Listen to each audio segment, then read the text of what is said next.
咱来看，伫7月2日巴黎奥运就要起过啊！这是届个奥运会写1500万的游客去巴黎。也若即马奥运相关的商品，也阁有一寡巴黎精品的名牌，煞开始传出有人在仿。因即马法国的警方是抓甲真严，上无已经有毁掉63000件仿的衫裤、鞋啊，也是名牌的牌啊、包啊，而且阁有抓到10个未寄回嫌犯。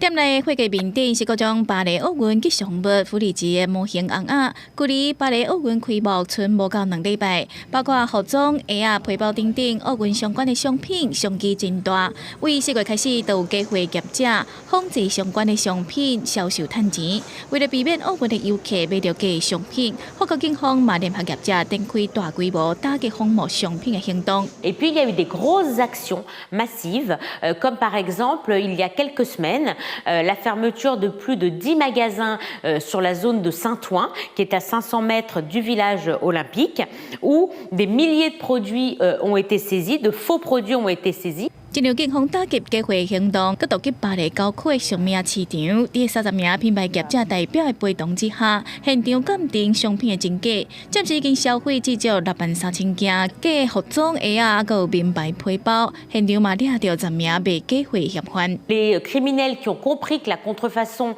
rapportait énormément avec peu d'investissement font aussi d'autres activités illégales comme le trafic d'armes, la prostitution.le trafic d'êtres humains, etc. 根据后面智慧财产局数据显示，敢若是2018年到2021年之间，法国企业因为假货商品损失17亿的欧元，差不多代表598亿7000多万的营收。根据今年6月数据显示，法国海关伫2023年拢总查到2050万件仿冒商品，比2022年查到1750万件，增加78%。暂时日子已经接近奥运开幕。到法国观光的游客嘛愈来愈多，为了方便奥运选手，至今还有记者刷叮当。法国奥委会嘛为利是开始提供900多台巴士，在奥运比赛期间，1礼拜7天，逐天24点钟提供运送的服务。广西新闻台是董炳耀。